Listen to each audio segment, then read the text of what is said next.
Hello, everyone. Good evening. A good Erev Shabbat Shuva to you all. I'd like to just wait a minute as everybody gets in so we can get started. Whoops, I meant to clean behind myself. I cleaned the small part of the desk, but I guess it didn't get to everything.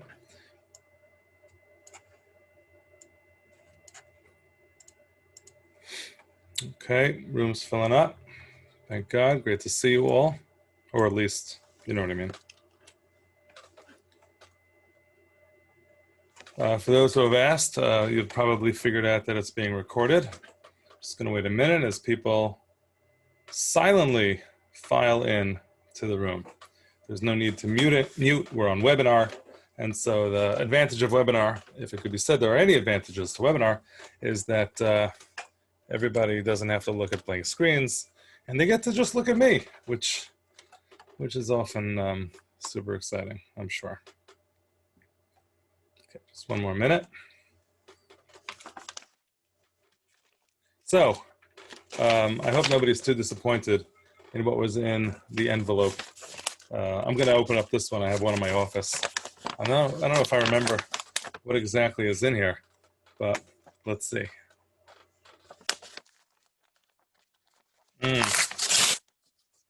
Okay. Got people raising their hand. People in the chat. Feel free to, of course. Oh man, there are people who didn't get. That's unfortunate. Okay, hold on. There's really not that much exciting. We'll just say this. There's a source sheet, which, as you'll see, the real source sheet is actually 20 pages long. There is microwave popcorn. Anybody would like microwave popcorn? First of all, it's milchik, just be aware. So I'll just settle in, because this might take a few minutes. There's some licorice, and there's something else. And that something else, that little gimmick, by the way, Rabbi Lerner didn't need these gimmicks, but the little gimmick's a very important element of this. And that little gimmick, if you've opened it up yet, is a little hand. Little hand, because the topic of our talk tonight, our Shabbat Shuva talk, our Shabbat Shuva Derasha, is the notion of the outstretched hand, the extended hand. And it's an important idea that I think we have what to learn from. But before we begin, I'd like to first thank our generous sponsor of the evening, the Shabbat Shuva Derasha, as we know, and the Shabbat Shuva Derasha is sponsored by our benefactor, Shirley and Martin Brownstein. We have the great opportunity to have Shabbos HaGadol sponsored in honor of Martin's mom, and Shabbos Shuva sponsored in honor of his dad. And Martin's dad, if you've learned or listened to Rabbi Lerner over the course of the years, it's worth Googling him, Samuel C. Brownstein, where you could see what the New York Times had to say about him on his passing. He co-authored many dozens of books that were SAT preparation or big test preparation, next stage of life preparation. And not only that, but it had a knack of explaining things extremely well. And that's why he was so good with these style of books. And so with that in mind, Shabbat Shuva really is as well about preparing. It's about preparing for this Yom Hadin, this incredibly important day of Yom Kippur. And hopefully tonight I will learn from those books, which are really an abridged way. Of course, there's a long way to study for the test, but the purpose of getting these books is really to be quicker than usual. So hopefully we won't go that long. I do have 20 pages of sources, but it's big font and it's big print, and we'll get through it, and hopefully everybody will learn something tonight. One more comment before we begin. Saturday night, we have what I think is going to be a really fun conversation with myself and Rabbi David Bashevkin, who's really one of the funniest rabbis I know. And he's not just funny for a rabbi, he's actually legitimately funny. And it's going to be a tshuva conversation, but a conversation about sin and synagogue and the association between the two of them. And if you haven't gotten this book yet, it's okay. You don't have to get it before this event. But I think after you watch him, you're going to want to get it after it. So without further ado, my last introduction to the class is a nod to Rabbi Lerner. For 15 years, I had the benefit of sitting in the audience when Rabbi Lerner would do this, the Shabbat Shuva Derasha. And there are a lot of different styles of Shabbat Shuva Derasha. Some are a little bit more fluffy, or some are a little bit more deep. And some, I think, are in the classic style of the Iyun Drasha, the very involved Drasha, that then turns to become something a little bit more practical, a little bit more relevant. And Rabbi Lerner was a master at that. And I have extremely big shoes fill. I also have a big pulpit to fill. It's very tall. It's actually very big, and I've always felt very small behind it, metaphorically and actually. So I hope you all wish me luck. The last apology that I have, or the first, we'll see how long it goes. We'll see if I'm apologizing later, is that I promised Prezi. There's a little logo on the flyer, which I'll show you in a second, which means Prezi, and what's supposed to be happening is you're supposed to have little sources going up and down over here instead of on a source sheet. This way you have the benefit of being able to see me the entire time, and you don't have to share a screen or anything like that. Unfortunately, I just ran out of time. There's just too much going on. So I apologize. We're going to have to introduce that new technology a different time. So what do we talk about? What do we talk about on Shabbat Shuva? What do we talk about when we think about Yom Kippur? What is the topic du jour? So the topic du jour, of course, is a pandemic. We're trying to figure out how to match the pandemic in some sort of topical and relevant way to the notion of tshuva. But while everybody is zigging, I think I'd like to zag. And I want to talk about something which is really just bare bones vanilla tshuva. And that is this opportunity, this incredible magic that we think about, that we talk about, that exists in this season of Dirshu Hashem Bihi Matzah, the season where God is close. Kira'uhu biyoso karov, when we're supposed to call out to God when He is close. That is what I'd like to talk about today, because I think there's an incredibly important lesson that is extremely, extremely relevant. And somebody just commented, and I want to say, this hand which extends is not a gummy. It's not a gummy. Don't eat it. All right. So just for those who asked, just putting that out there. Okay. So in this season of Dirshu Hashem, we know that there is an incredible interest on God's part to have us come back. And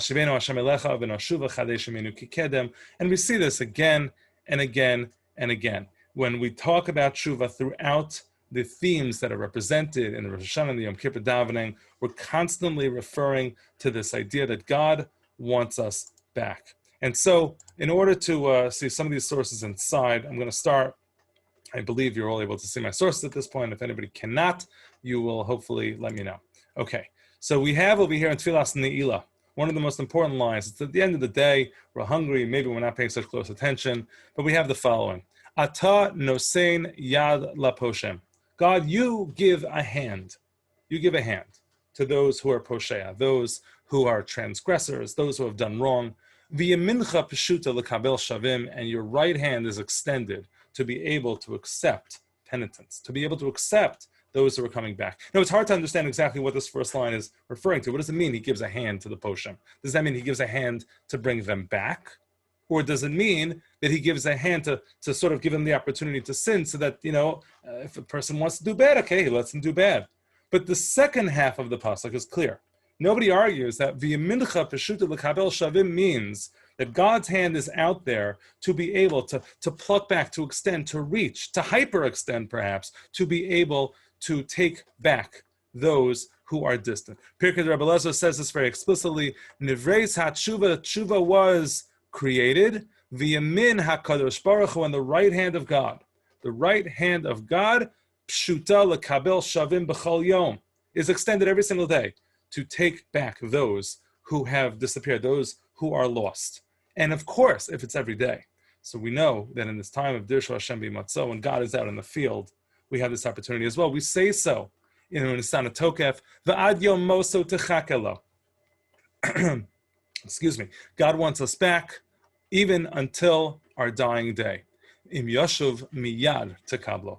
As long as God has waited, immediately as soon as we have returned, we will be accepted back. And so we have constant references to the beauty and the magic and the opportunity of tshuva. And so we have the Gemara in Yuma Peivav, Amarei Shlakish, Gedola tshuva. Tshuva is amazing. And this is after a few other statements. Gedola tshuva, tshuva is amazing. Shizadonos nasalo kishkagos. That the things we do on purpose, wrong, the averos that we actually did purposefully, those turn into merit. It's like a crazy system, the system that God has created. He's proximate. He's close to us. He has offered us the hand out for us to come back. He's developed a system where we can really rewrite our histories, and that's what we have the opportunity to do here on Yom Kippur. So with that in mind, I want to start showing you a few specific sources about how we in Jewish law have made it easier for people to do tshuva, how Jewish law is somehow customized to be able to offer the opportunity for Teshuva. So here, let's begin. Source 5. Why is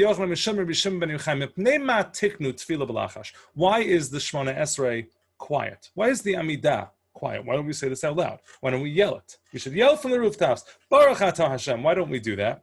He answers, so I know what you're thinking. You're thinking it's because we learned it from Chana. Chana, he medaberes al liba. She was speaking to herself, and only her lips were moving. We know that Gemara from Brachos. So no. The Gemara wants to know, why is it that Chana was doing this silently? Why is it important? So answers the Gemara, listen to this. In order to not embarrass those who are transgressors, to not embarrass those who have done the wrong thing. What do you mean? Because there's no differentiation made between where the carbon chatas was brought and the carbon ola was brought. What is going on over here? Rashi explains, easy. The reason we daven quietly is so that people will not get embarrassed. Why would people get embarrassed? Hamisvadim b'tfilasam al averos shebiyadam. People who are praying and they get to the bracha of Slach Lanu B'Niki Chatanu, which is a significant bracha. I had the opportunity to speak about between Mincha and Marav a couple of weeks ago. It's an important Shuva opportunity 3 times a day. And I might say to myself what it is I did wrong today. I didn't have kavanah in the Shema right before Shemona Esrei. Whatever it is that I don't have and I did wrong, I might say out loud in that bracha. And if I do say that out loud on the bracha, the person next to me is going to hear me. And you know what? I'm talking to God. Nobody should matter more than that. And yet, because I'm embarrassed, I don't want you next to me to hear what I'm doing wrong. So the entire enterprise of Shemona Esrei was created quietly so that nobody would hear. And how do we know that there's precedent for such an idea? Because of the carbon chatas and the carbon ola. The carbon chatas, which was brought upon having committed a sin, and the carbon ola, which was brought simply because, a lot of different reasons you'd bring a carbon ola. The daily carbon tamid, the constant carbon in the morning and the afternoon was a carbon ola. Carbon olas are brought all of the time. And so, what is the point that the Gemara is making? Look at the pasuk. Dabar al Aaron v'albanav lemar. Zos Torah sachatas. You know where you do the chatas? The carbon that you bring when you do a sin? B'makom asher tishachet ha'ola. It should be done, forget about where it is. It's done in the same place that the ola is. Do you know why? So that nobody knows what carbon you're bringing. Because as hard as it is to be able to be contrite, to ask for forgiveness of God, it is that much harder when we have to reveal our iniquity, reveal our problems and our mistakes and our flaws in front of other people. And so the carbon chatas is not brought where you can identify it as a carbon chatas. The Shemona Esrei that we say is going to be silent so that we do not have to say the bracha of Slach Lanu B'Niki Chatanu out loud. Beautiful, beautiful ideas. So accepting, so tolerant of a person who wants to do tshuva. But let me show you one more before we really get started. It says in the Mishnah, 10 miracles occurred in the Beis HaMikdash, 10 nisim. One of them was Omdim Tzfufim U'Mishtachim Revachim. There was such a crowd in the Beis HaMikdash during the Shalosh Regalim that they would stand like no social distancing. Forget about that. They would stand packed like sardines. But then they had to bow down. And then they said God's name and whatever it is that they did. And we know how that works. And we know what this looks like on a regular year in Shul. Rosh Hashanah Yom Kippur, everybody tries to bow down. They're banging their heads. They're bumping into the other person. It gets extremely awkward because, you get too close, if you know what I mean. And so how did this work? What happened? This was the miracle. The miracle was that they were able to stand. It was too compact, but somehow they were able to go spread eagle and there was room.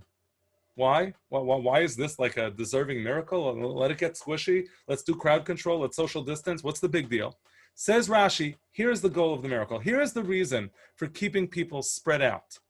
Shahaya ben echad le'echad dalet amos. There was 4 amos. There was literal distancing, 4 amos, 6 to 8 feet between each person. Why? Rashi says, Kadesh lo yishma echad tfilas chavera. Rashi says, so it's that you don't hear the tefillah, the prayer of somebody else. Prayer is personal. Prayer could be very unique to me. I'm asking for things that maybe I'm ashamed. I don't want you to hear that I don't have. Maybe I don't want you to hear that I want these things. And so I want my privacy. I need my space. So we were given our space. Says the Meiri, no. It's not about your tefillah. But once again, so that you do not hear the vidui. You don't hear the al-chetz. You don't hear how many times gazalnu. And you don't hear how many times dibarnu dofi. And you don't hear how many times vihir shanu. You don't hear that. Because when a person says it, and he does it right, and he adds the things that are personalized, and the things that are really representative of what I did wrong this past year, it's just nobody's business. And would it be somebody else's business? It would be very hard for me to do. And we don't want this process to be hard. We want this process to be easy. Ki karov elecha hadavar miyod. God is here, God is present. He says, Psachli pesach kechudo shamata, machat. Open up a little eye of a needle, open it, and I will open it up for you. But you got to do the first step. But that first step will not easily be done if people are watching. And so we're given space. The Karman Chatas is given its own space. And we're given silence when we daven, so that we are able to daven and be able to begin this process of tshuva every single day, 3 times a day, to ourselves. And so what I'd like to focus on is one more law. One more law tonight, and this is perhaps one of the most wildest halachos you will ever hear. And might be the wildest halacha you've never heard. But this one halacha is also built in order to be able to allow people to do tshuva and to not be overwhelmed by that process. And we're going to learn, I believe, some amazing things from it. It begins with the story of Yonah. The story of Yonah, of course, is the classic tshuva tale. It's the story that's told in the Haftorah of Yom Kippur, for those who show up. It's there, and it's a great story. It's just great. It's 4 chapters. It's really quick, and it's a big chashuv thing to be able to get that aliyah. We'll see if this year it's a big chashuv thing, but no matter what, it's a big chashuv thing for people to get the Yamafter Yonah. It's always seen as a big segula. But in any event, we have the story of Yonah as a classic tshuva tale. And in this story, we have models for what tshuva is supposed to look like. And so we find a really fascinating thing. The Gemara in Tainus says, how would a Tainus look like? How would a fast day look? A fast day, of course, would be built because we would not be having rain. The Gemara in Tainus is all about rain, and it doesn't rain, so it's a crisis. There's not going to be any parnasa, there won't be any sustenance, there won't be any agriculture, so let's get out there and fast. So how would a fast work? So the way a fast would work is they would get out into the town square, and they would set up a bima, and they would read Torah, they would do all the tefillos that they were supposed to be doing. There was a special Shemona Esrei that wasn't 18 brachos, it was 24 brachos, a whole story. But the Mishnah tells us that somebody has zokein shebehen, some elder would get up and give musar. And you know what he would say?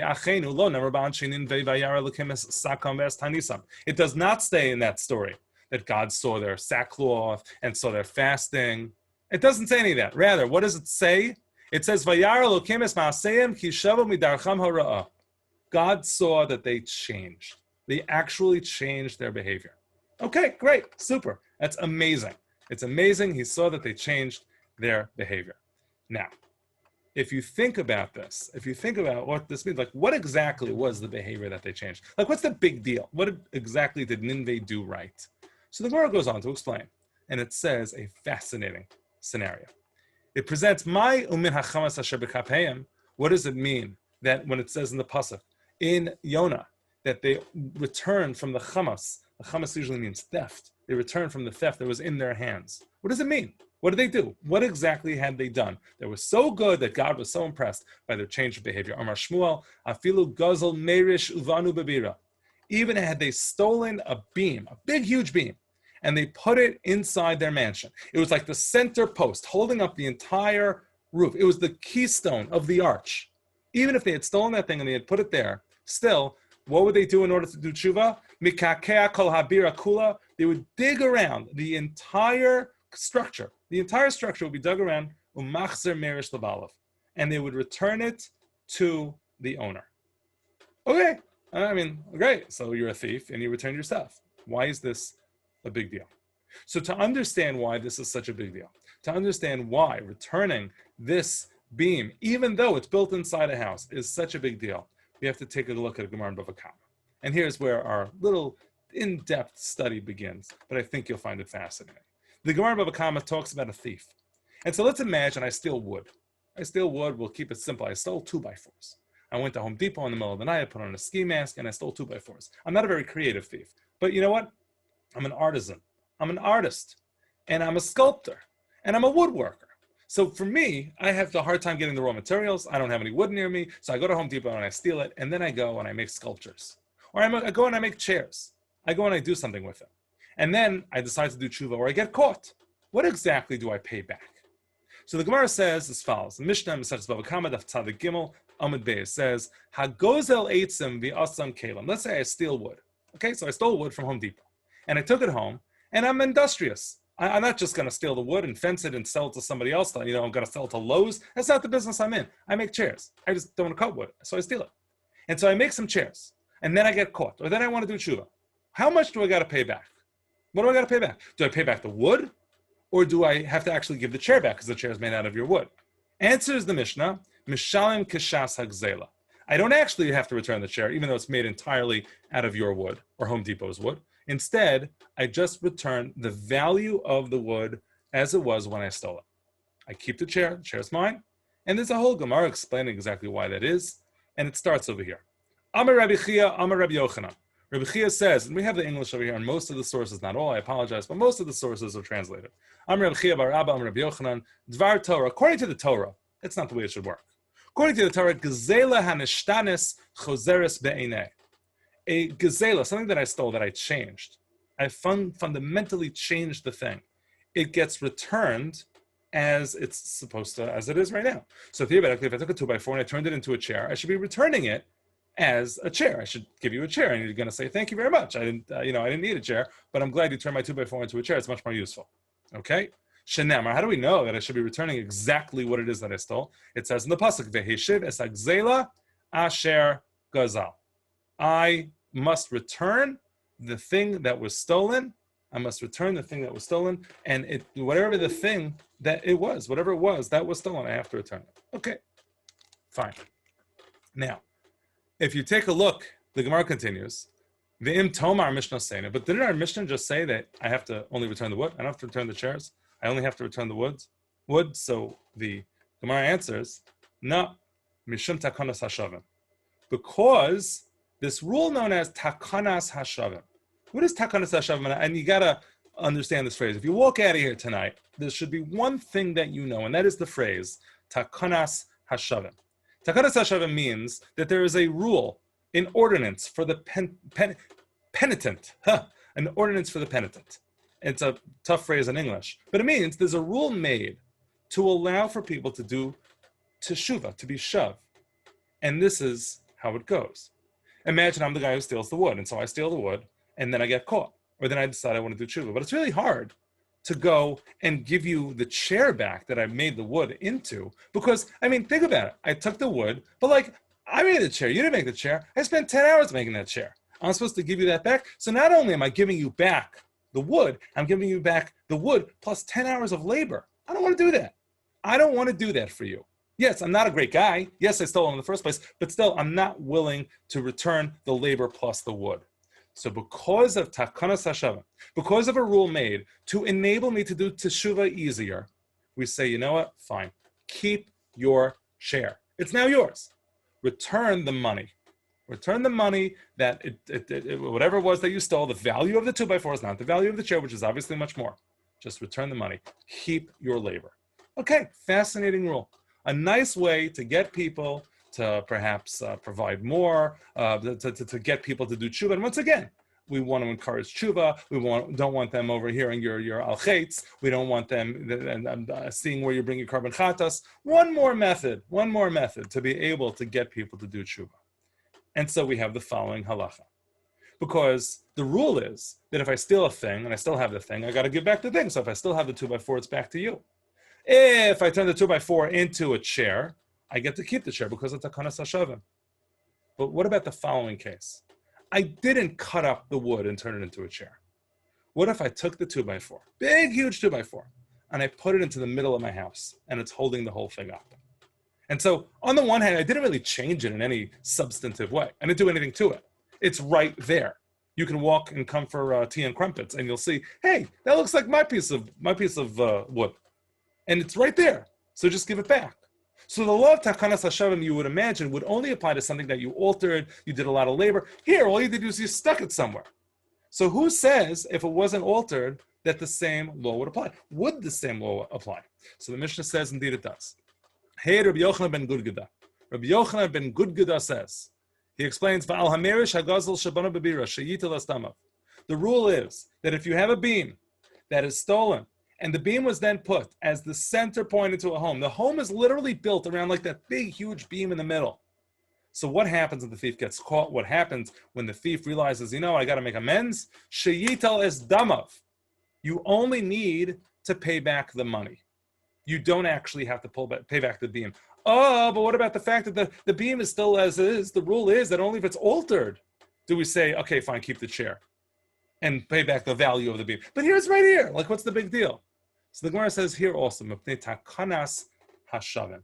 There's another rule that we say that here it's not exactly labor that you incurred already, but it's labor and loss that you will incur if you were going to go and do Teshuva. That we say, you know what, if we make you go take your whole house down in order to be able to return this beam, you know what you're going to do? Nothing. You're going to put your feet up and you're going to say, whatever, the next beam I'll return. I'm not returning this one. It's just too overwhelming. It's just too much. I can't do it. And so what we see over here, according to this Mishnah, is not only do we allow the thief who puts in labor after the fact to not have to pay back that labor and return the chair, even if we assume that there will be labor after the fact, and we assume that you're going to have to dig around this beam to get it out, it's going to cause damage, you're going to have to find another, and you're going to have to brace it and support it and do whatever you're going to have to do. In that case, guess what? You also, on the future possibility of labor, you also don't have to return the actual beam. You can return the value. Now, this is the Mishnah. But if you look a little bit further in the Gemara, and I'll just quote you Rashi. Rashi gives the rationale. He says, because if I'm forced to go and give back the actual beam, yimna milasos tshuva. I will avoid bothering doing tshuva. I won't do tshuva. I'm going to be too overwhelmed by the prospect. And if I'm too overwhelmed, that's it. I'm paralyzed. I can't do tshuva. I'm not going to. The Rambam says similarly in his Pirush HaMishnah, in his commentary on the Mishnah, he says, Kadesh lo tiksha derech tshuva al ha'avaryanim. We're doing this to make it easy. We want people to be able to see the road back. The hand is outstretched. The hand is waiting for them to come. And it'll stretch as far as it can to be able to welcome them home. And as far as it can here means that he does not have to actually return the thing that he stole. It's fascinating because there's a lot of lumdus over here, a lot of discussion about, again, it's my beam. You took it from me. It's still my beam in your house. What makes it his beam? And the answer is Takanat HaShavim. This rule makes it his beam so that all he has to do is pay you, and that's okay. And it's remarkable. Now, what's really interesting is that when you look in this Gemara, it's not an accepted halacha. What I mean is that Mishnah, where Rabbi Yochanan ben Gudgada testifies that that's the law, that actually represents one opinion in the debate. The debate is between Beis Hillel and Beis Shammai.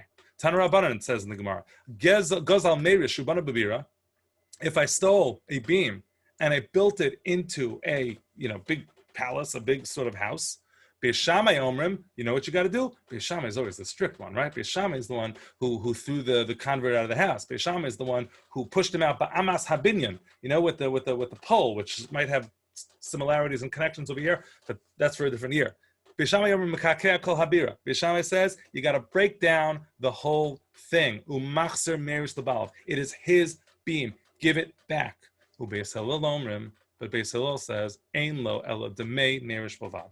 All you have is the money. All you get is the money back, Mishum Takanat HaShavim, because this rule of Takanat HaShavim.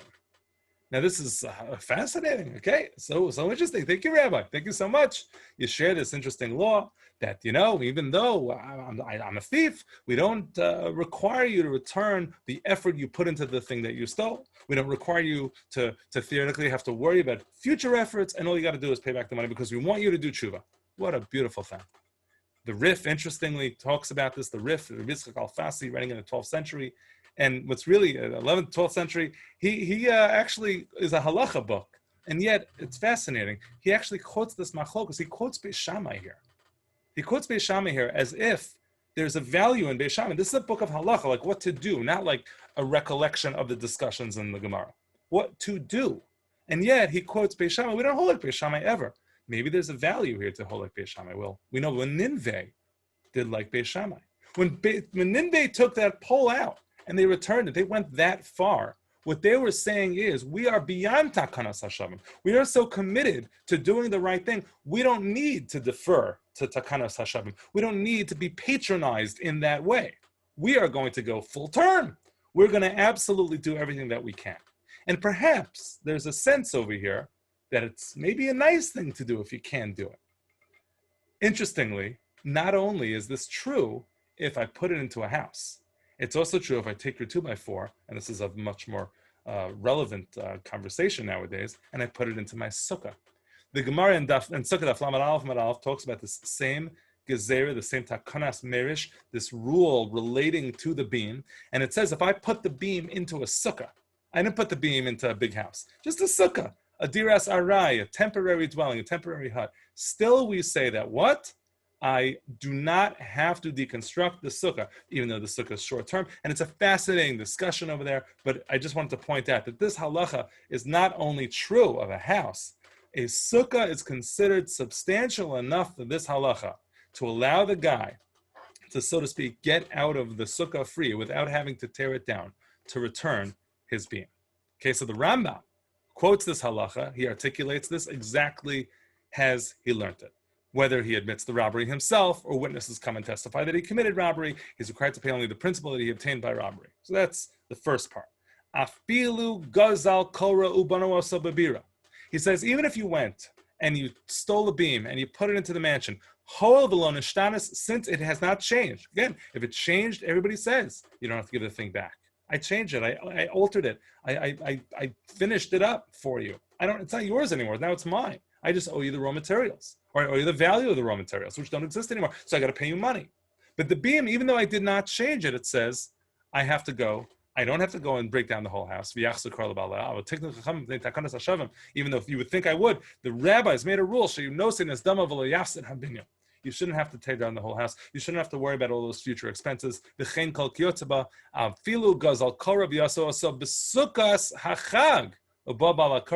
comes on your sukkah door and says, hey, that's my 2x4, and your schach is on my 2x4. You could say, here's a check. You don't have to break down the sukkah because we want you to do what's right. And even though it's not fully right, because fully right would be give the guy his beam back, this is right enough. And it meets somehow this balance of motivating people to repent, getting them to do what they need to do, while at the same time keeping our scruples intact and keeping our integrity and doing what's right. Great. What a beautiful sugya. What a beautiful idea of Takanat HaShavim. But right now is the Gemara, which comes a few lines later in Bava Kama, which makes no sense. It makes absolutely no sense. And it's going to bother you. But we'll get to why it bothers you in a bit. The Gemara says as follows. Daf Tzadik Dalid, Amud Beis, a little bit further down on the page. Tana Rabbanan, the rabbis taught. Hagazlanim umalve beribis. Gazlanim, thieves, criminals. Umalve beribis, people who loan with interest. You're not allowed to loan with interest. The Torah says so. How do we do it? We figure, okay, but you're not allowed to loan with interest. Somebody who's a loan shark, somebody who's a gazlan, who's a thief, shehechziru, who decide, you know what, I got to give the money back. Maybe they got caught. Maybe they just decided on their own volition to go and return what they had stolen. Ein mekablin mehen. We do not accept the money from them. You do not accept the money. You, who got stolen from, do not accept their money. V'ha mekabel mehem, and one who does, ein ruach chachamim nochi himenu. The chachamim are not pleased with such a person. The chachamim are not pleased. Rashi says, such a person is not wise. Such a person doesn't have chachma. That's how this is understood. So again, just get this, because I don't think you heard me. Because if you heard me, you'd be clawing at your computer screen. You'd be throwing it across the room and saying, what kind of halacha is this? This is ridiculous. So a thief comes. We'll call him, I don't know, Bernie Madoff. He comes and says, hey guys, I got $52 billion. $52 billion I got to return. And they say, oh my gosh, thank you so much. I didn't realize you still had the money. You still have the money. That's fantastic. Says the Gemara, ein mekablan mehem. We don't take the money back. Why in the world would we not take the money back? I don't understand. So the Gemara continues and tells a story. I'm Rabbi Yochanan. Here's why we don't take the money back. B'mei Rebbe Nishnas Mishnazu. This was taught in the days of Rebbe Yehuda Hanassi, the famous compiler of the Mishnah. The Tanya, as it says, as we learn, Masa ba'adam echad. There was a story with a certain person. Shebikesh lasos tshuva. This person wanted to do tshuva. Great story. Beautiful tshuva story. Except it has a terrible ending. Amar Ishto, his wife, said to him, Reika, you empty one. Im ato tshuva. If you do tshuva, afilu avneit eino shalcha. Even your belt isn't yours. You're going to return everything? Like literally, you're going to return your belt. Your pants are going to fall down. And that will be of you. You don't have anything. Your avneit, your money belt, whatever this is supposed to mean. Reika, you're empty. You have no assets of your own. You have nothing. How in the world are you going to do tshuva over here? Ummana, and he said, you know what, honey? You're right. V'lo asa tshuva, and he doesn't do tshuva, but usa sha'amru. And so, in that moment, they said, who said? the Bezdin of Rabbi Yehuda Hanasi, they said, this halacha, hagazlanim amalvi riba shehachziru ein makabel mehen. When thieves come and they want to return the money, don't take it. V'hamakabel mehen, and one who does take it, ein ruach hachamim nocha himena. The rabbis don't approve of such behavior. They don't approve of getting your money back. Pretty wild. Unbelievably wild. But let's focus for a moment on this person, this thief. What an incredibly generous moment. This person decides, I'm going to change my ways. I'm going to give it all back. I'm going to turn over a new leaf. It's going to be expensive. You go back to the person. No, don't worry. Keep the money. Keep the change. It's great. It's great. I'm so happy you stole my money. It's fantastic. I mean, what kind of thing is this? So you're gonna say, this can't be the halacha. Like this is like magic. You know, this is the type of thing that, okay, there's Takanat HaShavim, we want to be kind to the people who want to have to return the 2x4s, but like he's still paying the money. He's still paying. He might not be giving back the 2x4. We have a little bit of generosity, doesn't have to pay back his labor, but he's still giving back the money. Here we're saying you don't have to give back the money. What in the world is going on? And yet the riff, back to the riff, a halachic work, right? At the turn of the millennium, he says, you don't take it. This is in a halacha work. Meaning, this is the halacha. What kind of halacha is this? Where do we find this halacha? So we need to understand this. We need to figure this out. And answering this question, trying to understand what is going on over here, is really the subject of the Iyun section of our drasha. That was a long introduction to be able to get to here, but here we are. And it's not going to take very long. Tosfos addresses this immediately. And we're going to see there are 3 or 4 opinions about how to understand this. Not only how to understand who this applies to and when this is relevant, but also to understand whether or not it still applies. We definitely saw the riff that it does still apply on some level to some people sometimes. But to who exactly is a fascinating question.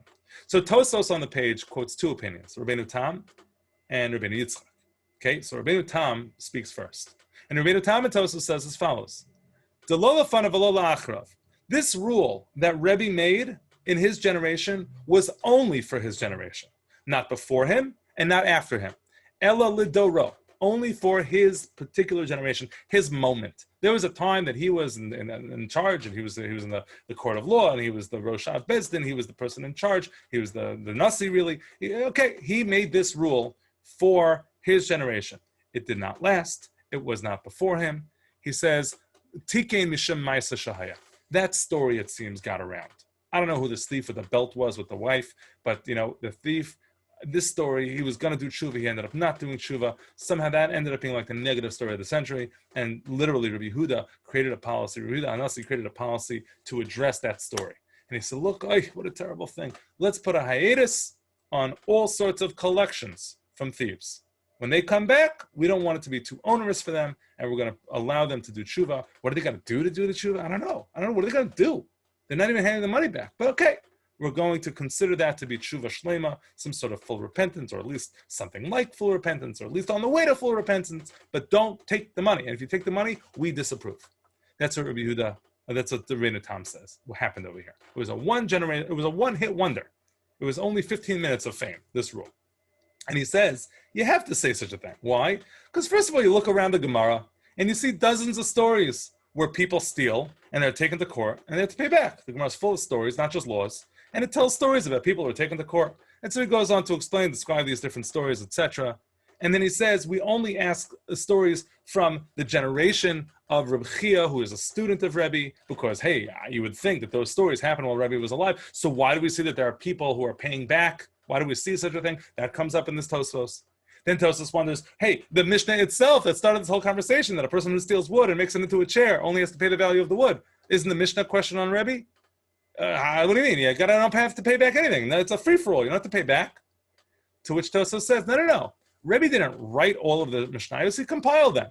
They're from before his time. He assembled it. So yeah, before Rebbe, these people were paying back for their crimes. But during the time of Rebbe, absolute free-for-all. Nobody had to pay back anything. So Rabbeinu Tam, it's pretty convenient. It's nice because he's able to stick this in a point of history that I can't ask any questions from. And it doesn't exist anymore. So we don't have to think too much about it. The Re, though, and others for sure, the Re is not explicit on this point. No, it's not something which went away. We already saw in the Rif that it didn't go away. It's the halacha. Okay? So the But further in Tosfos, the Ri says, it wanted to have been a question from the Mishnah. And he goes on to explain, I'm not going to read the whole thing inside for time, but he goes on to explain a couple of points. He says, it's not talking about you and me. I mean, I hope you or me. It's not talking about like a Goslin who goes to Home Depot once and he takes a couple of 2x4s, he puts them in the back of his pickup truck and he goes back and he makes them to a chair.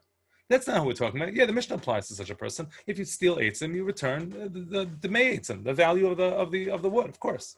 What we're talking about is a very unique scenario. We're talking about a career criminal. We're talking about somebody whose all of their assets, everything, was only exists because of theft. You know, we're talking about Bonnie and Clyde. We're talking about real serious thieves. We're not talking about just like, you know, run-of-the-mill, one-timers. Seasoned professionals, people who have all of their panasa in theft, all of their panasa in taking interest. Those people have an incredible barrier in front of them. Their barrier is, I'm never going to do tshuva. The leopard has to lose its spots for me to do tshuva. This is me. This is everything I am, is this crime. Everything I have, everything I own, the belt that keeps my pants up.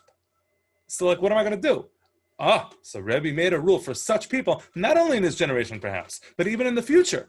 Such people get a new start. Such people also are able to start again, begin again, with the privilege of not having to return everything they stole to be able to get started. Then the Ri says, he suggests that maybe there's another explanation for Rebbe's din. Maybe the explanation is that this halacha, this law, only applies if a person comes to do tshuva. He comes on his own and he says, I feel terrible. It's so terrible that I stole all of this stuff. I stole and I stole and I stole. And because he's contrite and he's such a good guy, we say, okay, don't take the money back.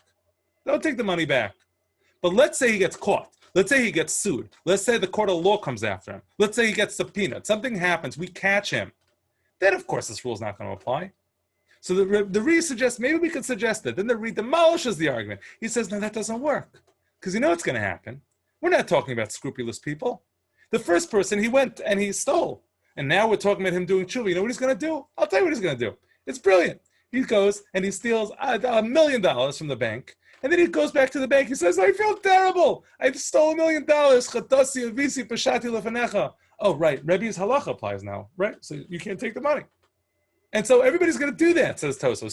So it can't possibly be that this halacha depends on if you got caught or if you're coming back on your own. Because every thief is going to pretend they're coming back on their own. So we have Rabbi Tam who says it was localized for one generation. The Ri, who sounds like it wasn't, but it's dependent specifically on a person being a career criminal. Everything that they have is from stolen material. And because it's stolen goods, they have no chance of doing tshuva. Otherwise, that's who this halacha was created for, and it's Takanat HaShavim on steroids. But those are not the only two opinions. The Rush talks about, and the Rush actually does fuse these two ideas together. He disagrees with this claim of the Ri that everybody's going to go do it, and he says it applies to people who are b'dafka b'vayin me'atzmam lasos tshuva. It only refers to people who are coming in on their own, not people who got caught. It's a bonus, it's a benefit for such people. If people are still fighting and they're claiming, no, it wasn't me, I didn't do it, then then of course they have to pay it back. And then he also says, if you're not a professional, if you're not a criminal who does this all the time, you just stole once, and of course you got to pay it back. We're talking about the very extra special case. The Rambam explicitly says that it still applies. This is in the halachic work of the Rambam, right? This is written 800 years, 700 years after the Gemara is closed up. And he still thinks this halach is relevant. He does not believe, like Rabbeinu Tam, that it just faded into history. He thinks the law still applies like the Rif did and like all of these others do, like the Rush did, like the Ri did probably. And he says, look at this. If you steal a pruta, it's terrible. The slightest amount of money, stealing is just a bad thing. And even though, imlo haisa hagzela kayemes, if you don't still have the thing around and you got to pay back money, v'rotza hagazlan lasos tshuva, and the Gazlan wants to do teshuva, uba me'elav, and he comes on his own, meaning he didn't get caught.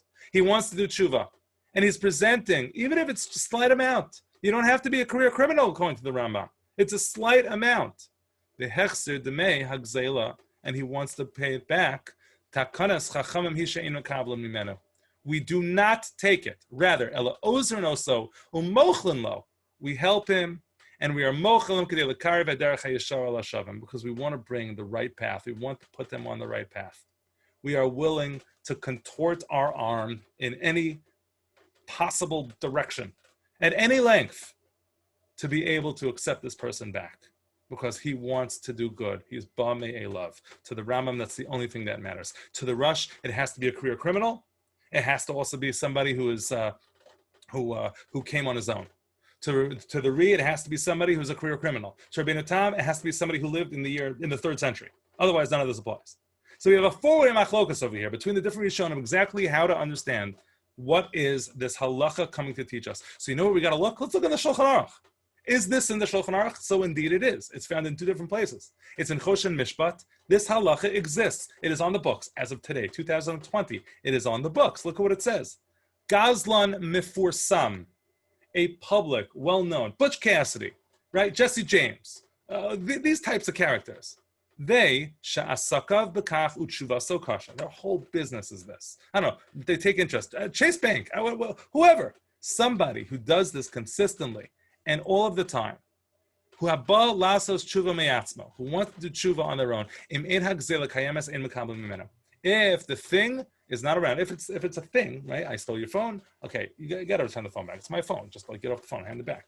But if I did something to it, I changed it, I developed it, I broke it, I used it, it's all used up, and now I owe you money, but now the amount of money that I have to pay because everything that I stole is so like unbelievably overwhelming, I don't have to pay it. It's crazy. So I'm not stopped from doing tshuva. If I want to be a tzaddik, what a terrible expression for this guy. He's a thief who, I don't know, he's Bonnie and Clyde. He's not a tzaddik, but he wants to be yotzei sidei shemaim. He wants to do it. We don't say that the person who's taking it back is a bad guy, right? If the person doesn't insist, and the person who was stolen from does insist, the Gemara said he is a bad guy. The Chacham are not pleased with such a person. And we'll get back to that guy in a second. V'chein, says the Rama, im lo balasos tshuva me'atzmo, he gets caught, then you have to give it back. So the Rama adds the whole, you have to do it on your own, like the Rambam. Okay, and how we paskin on this, I don't even care so much. Okay, so you'll figure it out that Ashkenazim are only this is only true if a person goes and comes on his own, and he's a Gazlan Mefursam, you need both conditions, kind of like what the Rush said. Okay, good. I don't care so much about the halacha. I care about the thought and the thinking behind this halacha. Take a look at the Be'er Heitev. Look how generous we are to this thief. He says, the Gazlan, Kihai, a Gazlan, a thief like this, a professional. If he returns everything he has, it's not going to be enough. V'af im hu ashir. Even if he is wealthy, and he does have enough to return. Listen to this. I stole $50 billion, but I, because of my incredible investing prowess, which I did not realize that I had until I stole $50 billion, because otherwise I had a better way to make $50 billion, I turned it into $100 billion. So I do have enough. Says the Be'er Heitev, a commentary on the Shulchan Aruch, he says, even if the person is extremely wealthy, because he has to spend so much, he's not going to spend 50% of his assets in order to do tshuva. Nobody would. So if we want this guy to do tshuva, and we care so much about this person doing tshuva, he doesn't even have to pay, even if he has the money. So it's not just about the fact that it's going to wipe him out. Our hand is extended so far out, it's ridiculous. We are going to do whatever we can to let this person to do tshuva. We are going to encourage that this person will come back no matter what.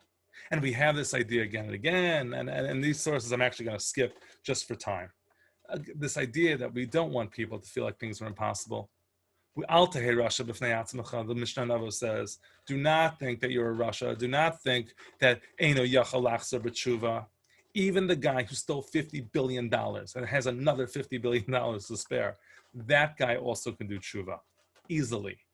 That's what we're supposed to take away from this, right? That's what it seems. There's a Gemara in Shabbos that makes the same point. There's a Gemara in Sanhedrin which says about Menashe, one of the most wicked people in all of Tanakh. Menashe was the worst. But there's a semblance. It says in Divrei Hayamim that he did tshuva. So I'm Rabbi Yochanan, Kol HaOmer, Menashe, Ein Lo Chelik Olam Haba. Whoever says Menashe, who looks like he did some tshuva, whoever says that he's counted out, that he has no access to the Olam Haba, Marpe Yedehan Shabali Tshuva weakens the hand. The hand, there's so many references to the hand that we've seen so far, weakens the hand of the Baal Tshuva. Because if you don't think Menashe, anybody can do it. Even the 100 billionaire who has to return $52 billion. So we've done, I think, an okay job presenting the position of the thief and how incredible this idea of presenting the thief opportunities to be able to come back. We make it so easy. And I think we should all take away from this the fact that we ourselves are also in some way that thief. Meaning there are things that we do imperfectly. There are things that we could do better. There are things that we can improve upon. We think that because of the fact that it's so overwhelming or there's too much to do or the list is too long or the obligations are too strict, I can't give back $15 billion. I can't do it. But what we're seeing is the construction of tshuva clearly is not about returning the $50 billion. It's a Takanat HaShavim. We'll make whatever rules necessary to allow us back in. And that's the first thing I think we need to take away from here. And that would be a Shabbat Shuva Derasha on its own. Walking away and understanding how much we might think we are distant, but how little it takes to come back. How little we will be charged over the actual expenses involved. Take that for what it is. But I don't want to focus on the thief. I want to focus on the guy who had $1 million stolen from him. I want to focus on that person because to me that person is, what did he do to get involved in your tshuva? You stole $1 million from under my mattress.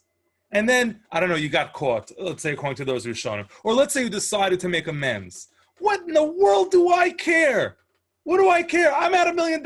You're telling me Ein Ruach HaChamim Nochei Imenu? You're telling me the rabbis aren't going to like the fact that I don't take the money back? Too bad. Like, oh, come on, this is ridiculous. How could we possibly think that to be reasonable? Look at it from his perspective.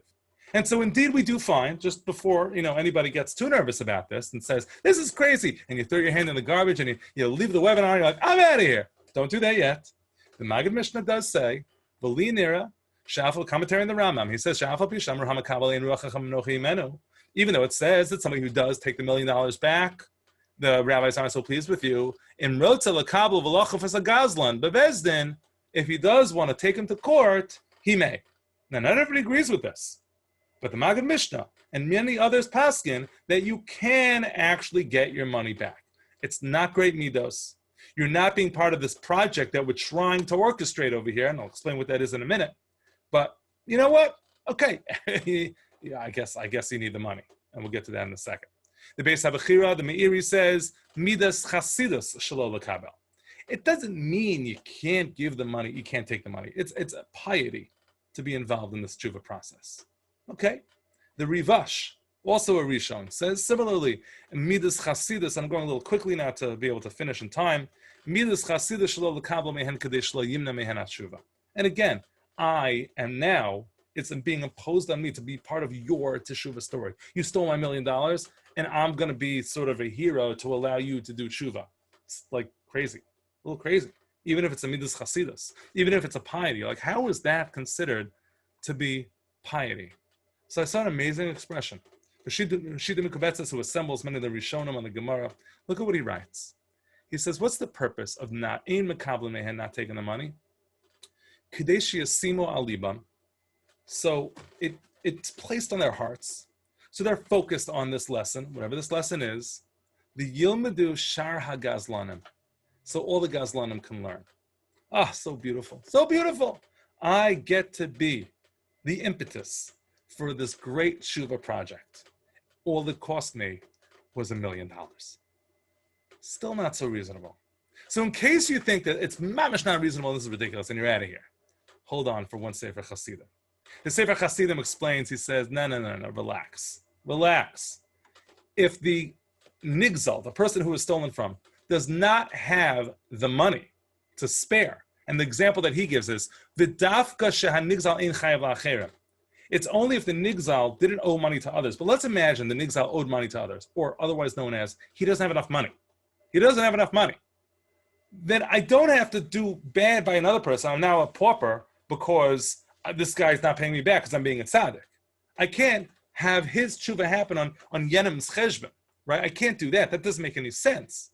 I have to care about the people who I'm indebted to, that they get their money. Okay, so I care about this person. So clearly what we're talking about is a person who has the cash to spare.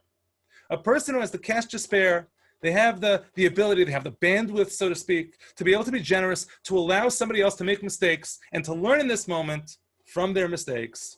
That is what is being asked of us here. And the Shach holds this way. The Shach paskins like the Sefer Hasidim, and the Shach on the commentary on the side of the Shulchan Aruch explains that it's only a person who has enough money, a person who owes money to other people. Of course, I don't have to be a tzaddik for this guy's tshuva with the $1 million that I owe others.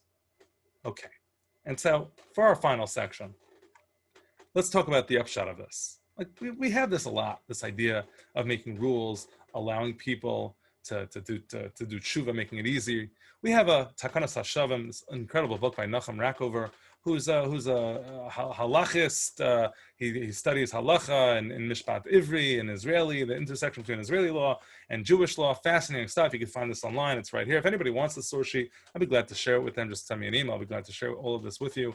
I have a lot more if you'd like to read it. Most of this book is in Hebrew. A little bit of it is in English. And he talks about the notion of Takanat HaShavim, reforming criminals. Reforming criminals. Like, how does this work? So, reforming criminals after the fact, after they go to prison, and, what you're allowed to say about them and what you're allowed to say about a Baal Tshuva. So this is strictly regulated in halacha. You can't say to a Baal Tshuva, hey, so you remember the crab had the crab taste. Like, you're not allowed to do that. You're not supposed to do that. You're not supposed to speak Lashon Hara about them. We have rules in place. What we're talking about tonight is how we make it easy for that person to get onto the on-ramp of Tshuva in the first place. But in this book, he talks about a lot of these types of scenarios. It's 600 pages long. It's all in Hebrew. It's really great. But I found a little bit of it translated that I wanted to share with you. And we have about maybe less than 10 minutes left. Reasons for reinstatement of an offender. The consideration of encouraging offenders to reform is also a factor in determining the status of those who have mended their ways. An illuminating source in this regard is the responsible of Rabbeinu Gershom. Rabbeinu Gershom Ma'or HaGola. This is Rabbeinu Gershom, Takanat Rabbeinu Gershom.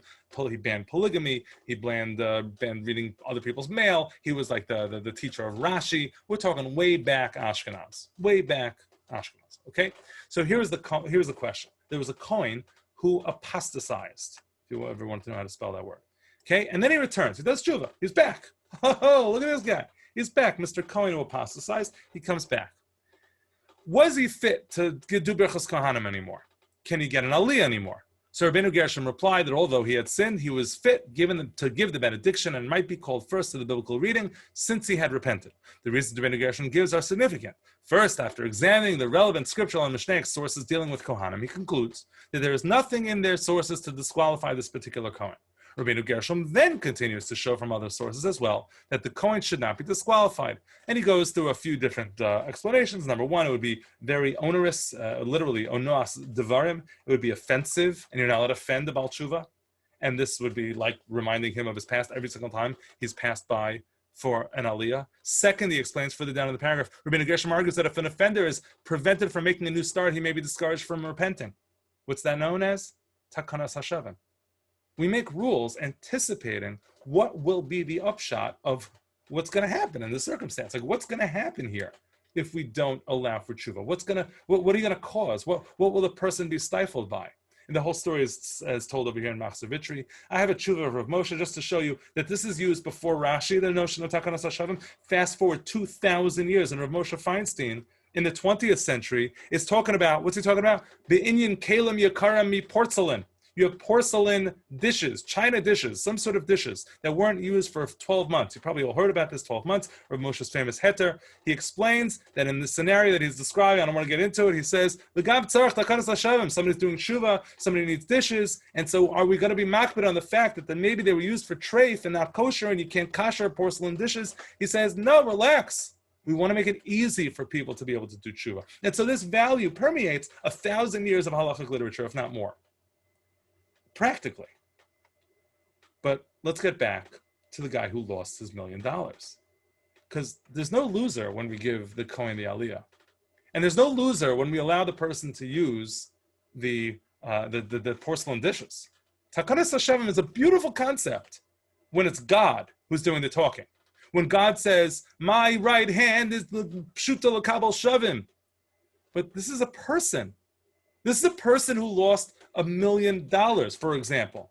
And he is not allowed to accept the money, or at least he, in principle, shouldn't accept the money. He should be at that level. And he's going to disappoint the rabbis. He's going to disappoint his ethical teachers if he accepts the money. So I want to close with a couple psukim and a couple of ideas that hopefully will be meaningful to you.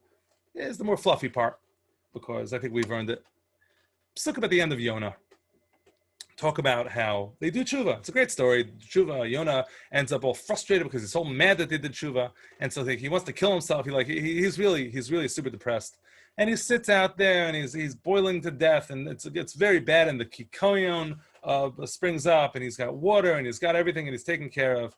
And then he's all into it. He's all comfortable. He's all safe. He's all secure. He's satisfied. And then it withers up and it dies, and he goes nuts again.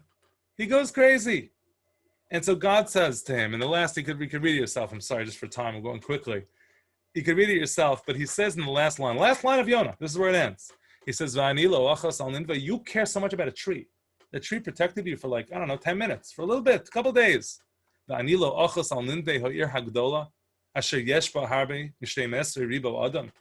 more than 100,000 ribo people. It's got tons and tons of people. Asher lo yada ben yamino smolo. They don't know between the right and the left. Ubehema rabba, and they have a lot of behemoths over there. They have a lot of animals. Weird, a lot of animals. I mean, like suddenly we're so was PETA over here.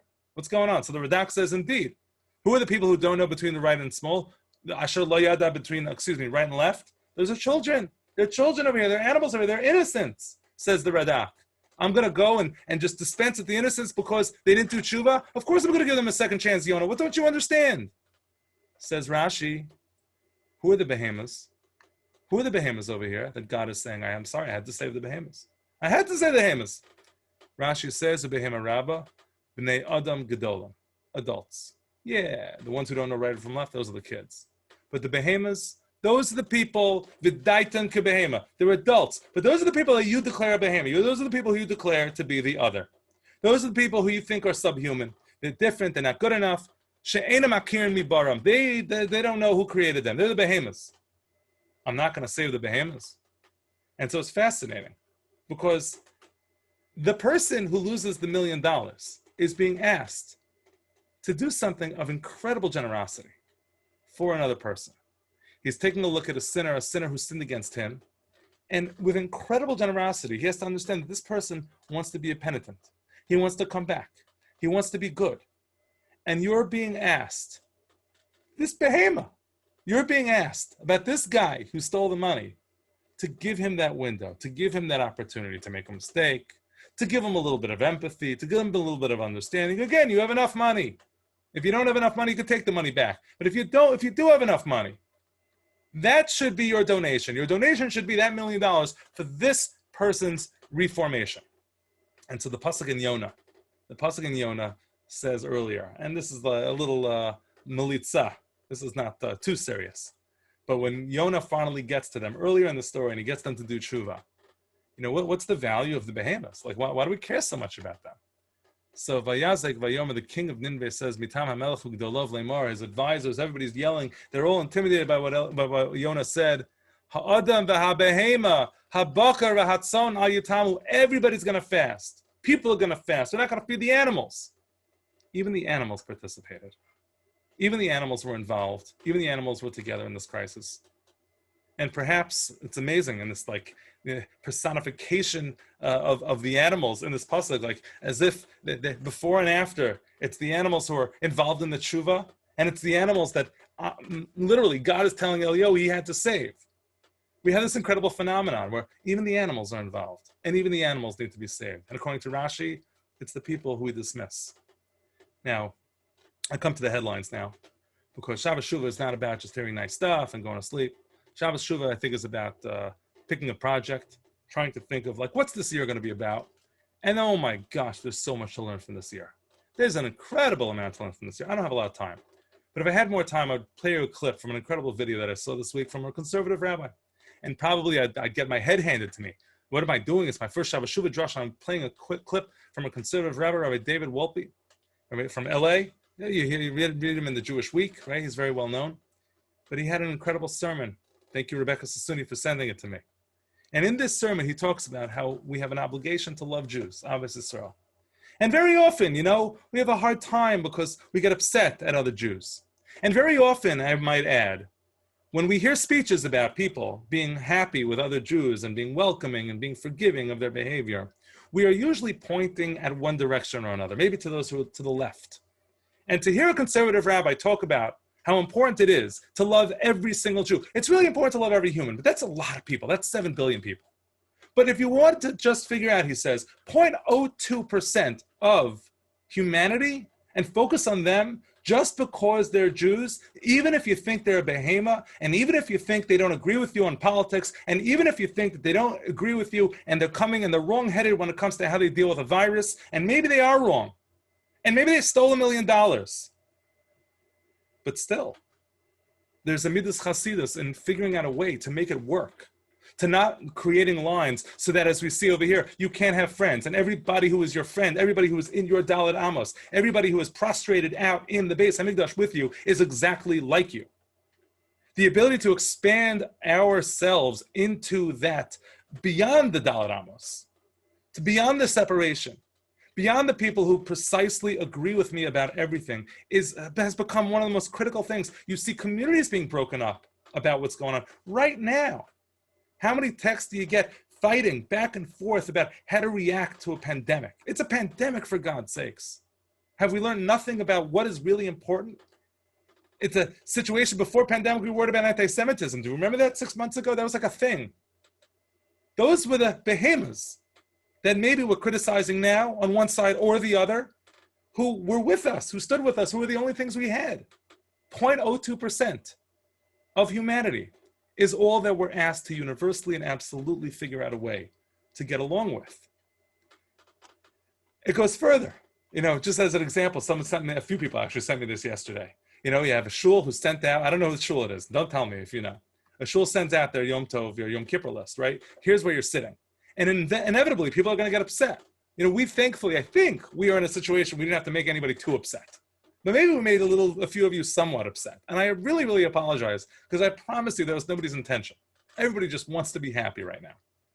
And so when you receive this email, he writes, this rabbi, I think it's the rabbi, he says, you can react with frustration or anger. You can immediately dash off an angry email or phone call to Karen. I don't know who Karen is, but I don't think it's like Karen from, you know what I'm talking about, one of the shul officers, or even your beloved rabbi. You can even stew about the unfairness of it all through the entirety of Yom Kippur. Or you can react with understanding and gratitude. You can consciously overcome your frustration and make a point of saying thank you to the hardworking volunteers who have been working on your behalf. You can remind yourself of the Baal Shem Tov's teaching that we are where we are meant to be. This is we looking at people who we think stole $1 million from us. Let's say they did. Chazal still want us to figure out a way to look the other way because we can afford it. We can figure out a way to look past all of these problems. Because when we are in lockstep, we are so powerful. I think I mentioned this once in a drasha as like a throwaway line. This incredible bridge, and it's a thing. There's this bridge, I forget, the Royal Borough of Kensington and Chelsea. It says on that bridge that all troops must break step when marching over this bridge. Because the power of people being in step and not bickering over nonsense and politics. And I know politics is not nonsense. Politics is about important principles and important ideals. But still, we fight over it all of the time. And these, to quote Rabbi Wolpe, he said, these are things that are not eternal. Our achdus, our unity, our ability to forgive the $1 million, that is eternal. Our midas chasidus, our character, our ability to expand ourselves into the other, to be able to see at least the 0.02% of humanity as our brethren, to love them unconditionally. That is so powerful that if we are in lockstep, as this bridge says, we could bring the bridge down. The frequency, the wavelength of us all being on the same page. And yes, of course, we're going to go and point the finger, but what about them? My friends, it starts with us. I don't care if you think the left doesn't care enough about us. I don't think if you think the right has too much disregard for this or for that and doesn't respect this, doesn't count me as a... We need to figure it out. If I can get this lesson from a conservative rabbi, I really truly believe we could take this lesson and push it anywhere we want. And so with that in mind, I want to close. Kol hamavir al midosav, mavir lo al kol pshav, the famous Gemara of Yom Kippur. Anybody who's able to go past their midos. Maver al midosov. You're able to forego his reckonings. My friends, I'm going to translate this in a way which is not really so literal. Anybody who's able to extend their midos, extend their measurements. You're able to contort your hand in a lengthier way, to accept a few more people, to take your arm and to wrap it around somebody who you didn't think, again, with a mask at a distance, but wrap it around somebody who you never believed you could before. That's what it means, Maver al Midosov. Your sins go away when you are able to extend your hand. We know the miracle story of the person in the Torah who extended her hand. She pulled out the savior for the Jewish people. She did not believe she could. She thought all the principles were going to get her in the way of, physics and all that. And yet she was able to pull that off. She was able to accomplish it. And out comes Moshe Rabbeinu from the sea and redeems the Jewish people from Egypt. I want to close with something that we do every year. We're not going to do it together. I'm going to do it out loud. You could say it along with me. We always talk about mechila that we provide for others.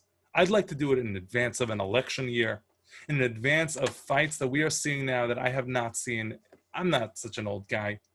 But between the social media, it's so in your face. Google Civil War in America. Just Google the phrase. The amount of articles that talk about such a notion is insane. It's crazy. Like, what is this world? What have we come to? We can't agree on anything. We dig in our heels, and we can't imagine that the behemoth on the other side is anything to provide for me. We have 3 friends that just are in the same pen as we are. And the other side looks at us the same way. The power of Takanat HaShavim goes 2 ways.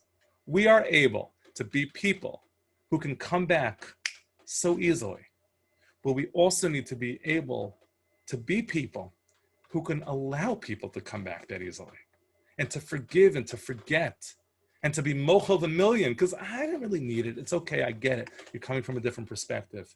I understand where you're coming from. I understand that your community may have been ravaged 2 months ago, and you don't have the ability to move past that trauma in the way that I am. I don't know. And I'm just talking about today's news. But there's so many cases that we can do better. And so I want to close now with the mechila that we say, the unilateral mechila that we say on Yom Kippur. I don't know if we're going to be doing it this year, but everybody should. I'm going to talk about the one that we do every night before we go to sleep. And with this, we close. In the Kriya Shema Lamita, before you say Hamapal, before you say Shema, and I'm sure not everybody does this, but there's a paragraph that begins the whole thing. It's literally the way we say goodnight. Ribono Shalolam. I'd like you, if you don't mind, to say it along with me. Ribono Shalolam. Hareini mochel l'chol mi shehechis v'hiknin osi. I am mochel, anybody who angered me, anybody who frustrated me, anybody in an article that I read that I want that guy, he doesn't know what he's talking about, what an idiot, what a moron, O shechata kanegni, who actually sinned against me, bein begufi, bein b'mamani, bein b'chvodi, bein b'chal asher li. Bein ba'ones, bein b'ratzan, bein b'shogeg, bein b'mezid, bein b'dibur, bein b'masa, bein b'machshava, bein b'her, however they did it. Bein b'gilgul zeh, bein b'gilgul acher, if they did it in a different lifetime. I don't want to go to sleep with that on my head. L'chol bar Yisrael, everybody in that 0.02%, I am offering this to. I don't want anybody to be punished due to me. I don't want to do this to others. And anything that I've done because I extended my hand that long and contorted myself that much, may you do the same for me. My friends, I want to thank you all for tuning in. I want to thank the Brownsteins for sponsoring this beautiful opportunity for all of us to learn together. We had well over 100 computers, which is a couple hundred people on now, and hopefully more on YouTube tomorrow. But as we leave this tefillah, and with this tefillah, we say, good night, Kriya Shema Lamita. I offer you, perhaps this Yom Kippur, we could do better. And in the environment that is coming, that is inevitably coming over the next few months, when fights will rage over health, over politics, over issues, and we know with 100% certitude that whatever it is, we're right. Try to figure out if we can forgive the $1 million. Try to figure out if we can understand the other side. Try to figure out if we ourselves can expand our space and expand our arms to be able to embrace the other. And with this Kriya Shema Lamita, I bid you all good night. Gemar Chasima Tova to you, to your families, our entire community, and frankly, to the entire world. May it be a year of shalom and shalva, peace and serenity. Have a good night.